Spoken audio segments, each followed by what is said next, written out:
আসসালামু আলাইকুম। চলে আসলাম চর হঠাৎপাড়া পদ্মা নদীতে। এখন আমরা আছি পদ্মা নদী পারাপারের যে পল্টন আছে, পল্টনের উপরে আমি এবং আমার ভাতিজা ওয়াসিম।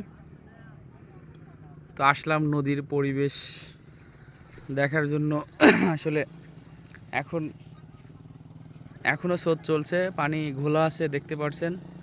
হয়তো আর কয়েকদিন গেলে আমরা নদীতে মাছ শিকারের জন্য চলে আসব। তো আপনাদের সাথে শেয়ার করলাম, আপনারা যারা এই নদীতে মাছ শিকার করতে ইচ্ছুক, হয়তোবা এক সপ্তাহের ভিতরেই এখানে পানির স্রোত পড়ে যাবে, পানিও ফর্সা হয়ে যাবে, আপনারা আসতে পারেন মাছ শিকার করতে। তো আরও বিস্তারিত আপনাদের সাথে শেয়ার করব। নদী ঘুরে মাছের ওয়াশ কেমন হয়, কোন পয়েন্টে কেমন কী অবস্থা, এটা জানাবো আপনাদের। এবার প্রচুর পরিমাণ পানি হওয়ার কারণে এই সাইডের অনেক পাড় ভাঙছে নদীটা। এই গত বছর এই সাইড এই পাশ দিয়ে পাড় ছিল, এখন এই বছরে 10 থেকে 15 হাত পাড় ভেঙে নদীর বড় হয়ে গেছে। অনেক ফসলি জমি এবার নদীতে বিলীন হয়েছে। তো দেখতে পাচ্ছেন,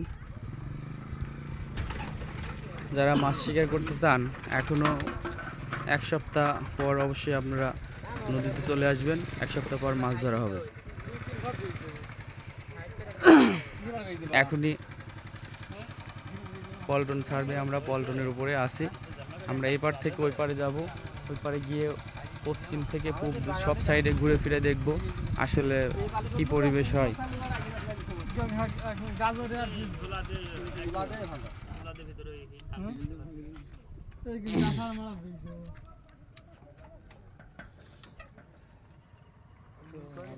মাঝি ভাই আসলে নদী আমাদের পল্টন ছেড়ে দিবে, আমরা পার হব ওই পারে।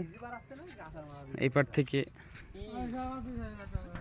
এই যে ওই পারে অনেকজন বসে আছে, ওই পারে যাব, ওই পারে আমাদের নামাই দিয়ে আবার ওনাদেরকে নিয়ে এই পারে পার করে দিবে।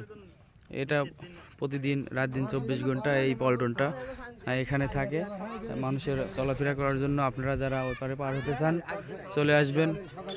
শুধু একজন পার হওয়ার জন্য এখান থেকে 10 টাকা দেওয়া লাগে। যাওয়ার সময় দিলে আসার সময় আর দেওয়া লাগে না, যাওয়া আসা 10 টাকা।